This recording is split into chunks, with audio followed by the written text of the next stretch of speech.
Invite serendipity in your life, mga kapiksi. Invite the magic in your life, guys. Okay?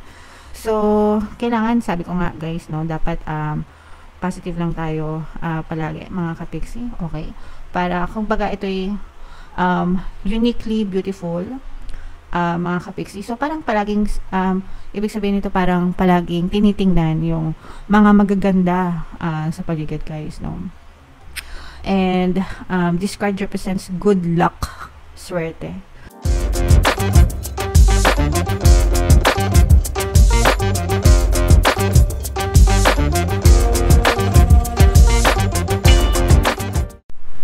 Hello guys, hello Aquarius, welcome back to Pinoy Pixie Tarot. Ang pamagat ng episode natin for tonight is messages from the universe para ngayong August to September para sa Aquarius, Sun, Moon, Rising Sign, and Venus. General reading lang, guys, no? Pwede mag-resonate, pwedeng hindi. Kung ano na lang yung makaresonate kayo, guys, take that message. So, yung first message natin para sa inyo, Aquarius. We have confrontation, guys. Pick your battles wisely. So, ibig sabihin nito, guys, piliin natin kung saan natin sinasayang, kung saan natin binubuhos yung energy natin. Okay? Kasi, merong mga, hindi naman may iwasan sa araw-araw na merong negative sa paligid mo, 'di ba? Sa trabaho mo, sa mga kapitbahay mo, sa loob ng bahay nyo. Pero pag na-trigger kayo, mga kapiksi, talo kayo, okay? Kasi negative 'yun eh. And kapag na-trigger kayo, inalaw nyo, no? Ibig sabihin pinabayaan nyo na pasukin kayo ng kanigahan sa buhay nyo. So, yung mga ganun, pwede nyo namang ayusan ng kalmado, 'di ba? Yung hindi nati-trigger. Kapag kalmado kayo, mas nakakapag-isip kayo ng tama and naiiwasan nyo din yung mga kanigahan, mga kapiksi. Okay? So, piliin nyo, guys, no? Piliin nyo yung mga sitwasyon na kakasangkutan nyo. Piliin nyo yung mga tao na sasamahan nyo, yung mga kinakausap nyo. Piliin nyo yung mga pinapanood nyo. Piliin nyo yung mga binabasa nyo, mga kapiksi. Piliin nyo yung mga papatulan nyo. Okay? Para siguradong hindi kayo matrigger ng kanigahan, guys. Alright? Okay, another message for you, Aquarius. Legends, no? Learn from those who inspire you. Syempre tayo, may mga kanya-kanya tayong idol, diba? Iniidolo, mga kapiksi. So, kailangan matuto tayo. We have to learn from them, no? Sometimes parents natin mismo, no, matututo kayo sa mga magulang nyo kasi may kita nyo yung mga tama at yung mga mali na nagawa nila, yung mga decision nila, yung mga nangyari sa kanya, diba, sa kanila. So sometimes, most of the time, yung magulang natin, sila yung role model natin, mga kapiksi. Nangyari sa kanya to, hindi ko to gagawin para hindi maulit sa akin, 'di ba? O kaya naman, dapat ganito yung ginawa ni na mama at papa, 'di ba? Paglaki ko, ganito, ganyan, ganyan. O kaya naman, anybody, especially ngayon, no, social media is everywhere, mga kapiksi. Yung mga gusto nyong fina-follow, 'di ba? Na mga sikat, mga famous, ganyan, na matututo kayo, yung nakakapagbigay talaga ng value sa inyo, mga kapiksi. Okay? So, learn from them, maging inspiration nyo sila, and yung mga best practices nila, pwede nyong gayahin, pwede nyong sundin, and yung mga negative naman, syempre, yun yung dededmahin natin, mga kapiksi. Okay? Or iiwasan natin. Alright? Invite serendipity in your life, mga kapiksi. Invite the magic in your life, guys. Okay? So, kailangan, sabi ko nga, guys, no, dapat positive lang tayo palagi, mga kapiksi. Okay? Para, kung baga, ito'y uniquely beautiful, mga kapiksi. So, parang palaging, ibig sabihin nito, parang palaging tinitingnan yung mga magaganda sa paligid, guys, no? And, this card represents good luck, swerte, in making unexpected and favorable discoveries, mga kapiksi. Luck is on your side. Ibig sabihin ito, guys, no, kapag nakuha natin itong card na to, ibig sabihin nagiging pabor sa inyo yung mga situation. Luck is on your side. So, magiging maswerte ka. Kaya ito, guys, i-mind nyo na yan. Mine good luck, mine good fortune, mine swerte. Okay? I-mine nyo na yan. Sa inyo talaga yan, guys. Okay?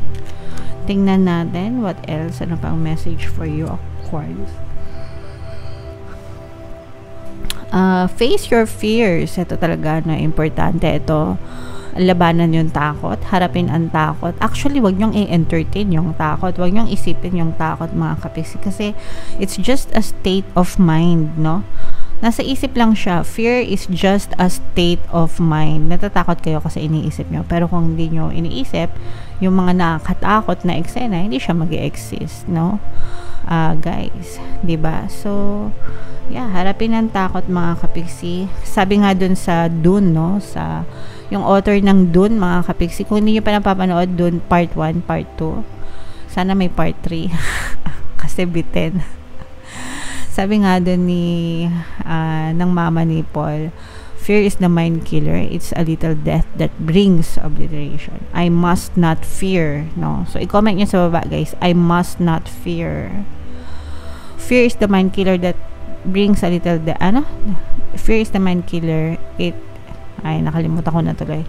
Anyway, nawala dun sa ano ko. Ibig sabihin nun, guys, yung mga takot, yung mga duda, yan yung mga pumapatay sa mga pangarap natin sa buhay, mga kapiksi. Okay? So, I must not fear. Kailangan alisin natin yung takot para hindi mamatay yung mga pangarap natin sa buhay. Okay? Live your dreams, mga kapiksi. And another message for you, Aquarius. Intuition, trust your intuition. Unang-una, magdasal muna kayo, mga kapiksi, no? Especially pagka may mga bagay na naguguluhan kayo, ganyan-ganyan. And pag nagdasal kayo, guys, follow your intuition. Kasi yung intuition natin, gagabayan yan ng ating mga gabay, mga kapiksi. Okay? So, in short, hindi tayo maliligaw ng landas, guys. Okay? Alright. So, comment down below, guys, if naka-resonate kayo dyan. And then, yung last message from this deck, meron ba tayo isang deck, guys? Ito pa. So, animal bond, ito hindi naman ito mag-resonate sa lahat. Hindi lahat nag-aalaga ng hayop, hindi lahat may pet, hindi lahat animal lovers. Pero if in case na kayo ay may mga alaga, mga kapiksi, make sure na you stand up for their rights. Alagaan sila at itrato, no, ng kung ano yung tratong gusto mong gawin sa iyo, kasi nag-ano ka, 'di ba? You chose to be a pet owner. So maging responsible ka. May buhay din yang mga yan, mga kapisi. What if ikaw yung nasa katayuan nila, 'di ba? So gusto mo ba na minamaltrato ka? Syempre hindi. So fight for them, love them, mga kapisi. They're part of your family. Okay? Alright. So, comment down below, mga kapiksi, if feeling nyo naka-resonate kayo dyan. So, tingnan natin yung additional na mensahe sa inyo, guys. Shuffle natin to. Habang sinashuffle ko to, panoorin nyo muna yung video natin regarding sa ating paano mag-manifest ng abundance video course. Kapiksi, sawa ka na ba sa mga struggles at hirap sa buhay mo? Masipag ka ba at masikap sa buhay ngunit hindi ka pa rin umaasenso? Ilang beses ka na bang nag-attempt mag-negosyo at mag-invest pero palagi ka pa rin nalulugi? Sa pagkakataon na ito ay maaaring may subconscious beliefs ka na nagiging balakid sa iyong pag-unlad at pagyaman. Introducing, paano mag-manifest ng abundance video course. Dito ay matututunan mo ma-overcome ang mga balakid mo para tuluyan ka ng umunlad, umasenso, sumagana, maging matagumpay, successful at maswerte sa iyong kabuhayan, pera, trabaho, negosyo sa labi at kaperahan ng bonggang-bongga. Dali, mag-send na ng email sa pinoypixie@gmail.com at simulan na ang iyong pagyaman ngayon. Alright, so sa lahat ng gusto mag-avail ng course, guys, maganda yung promo natin for August. Magbibigay ako ng free 3-in-1 pampaswerte sa subliminal, pampaswerte sa pera, sa buhay, at saka sa love life, mga kapiksi.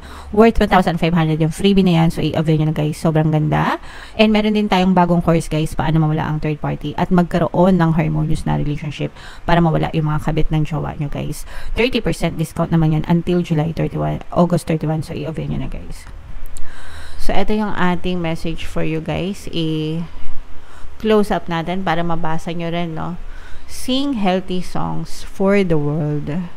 Your inner navigation always guides you. Nothing can stop you or keep you from your goal. align with your purpose and the power in your soul. So, eto guys, diba sabi nga dito kanina, makinig sa inyong intuition. No? So, your inner navigation always guides you. Yun yung intuition natin, mga kapiksi. And sabi ko din sa inyo na magdasal kayo kasi mga gabay natin yung nag-guide sa atin through our intuition. So, yun yung inner navigation natin, mga kapiksi. Hindi talaga kayo mapapahama kasi palagi kayong ginagabayan ng ating mga spirit guides. So, lahat tayo guys, lahat tayo, bawat isa ay may mga spirit guides simula nung pinanganak tayo. Okay? And yun yung purpose nila, mga kapiksi, gabayan. Kaya nga, gabay yung tawag sa kanila. Gabayan, protektahan, and tulungan tayo, mga kapiksi. Okay? And walang makakapigil sa'yo, no? You have to understand that nothing can stop you. Ikaw lang yung pipigil sa'yo.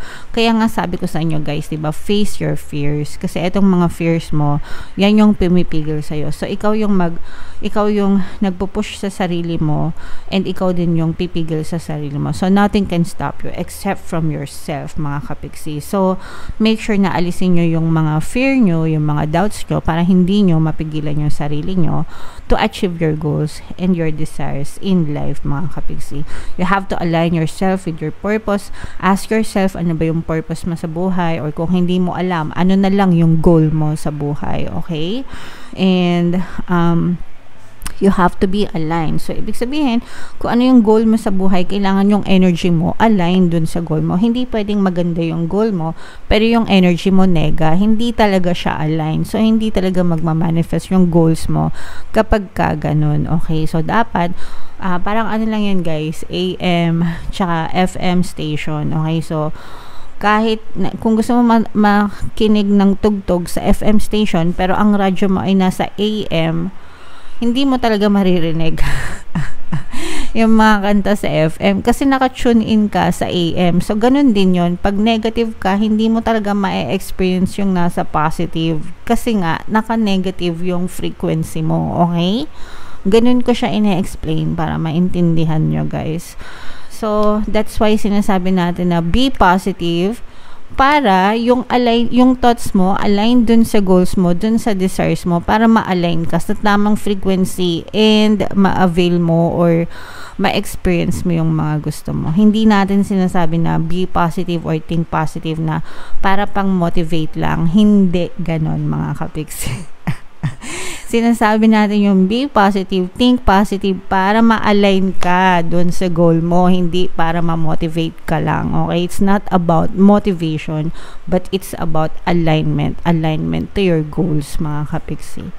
Naintindihan nyo ba, guys? Comment down below if naintindihan nyo. Kung naintindihan nyo, guys, i-comment nyo na naintindihan nyo. Simula ngayon, positive na ako. Simula ngayon, hindi na ako magiging nega. Simula ngayon, puro magaganda lang ang iisipin ko. Okay? So, comment yan sa baba, mga kapiksi. Matakot kayo mag-isip ng nega, guys, kasi sinisira nyo yung buhay nyo. Alright? Comment down below, guys, if feeling nyo naka-resonate kayo, guys, and ito yung mga pampaswerte subliminals natin. Pakinggan nyo para makatulong sa inyo, and ito naman yung ating success stories ng paano mag-manifest ng abundance video course. Click here to subscribe, guys, and click here to join our membership program. Thank you for liking, sharing, and subscribing, and see you again next time. I love you all, guys. Have a nice day. Bye-bye.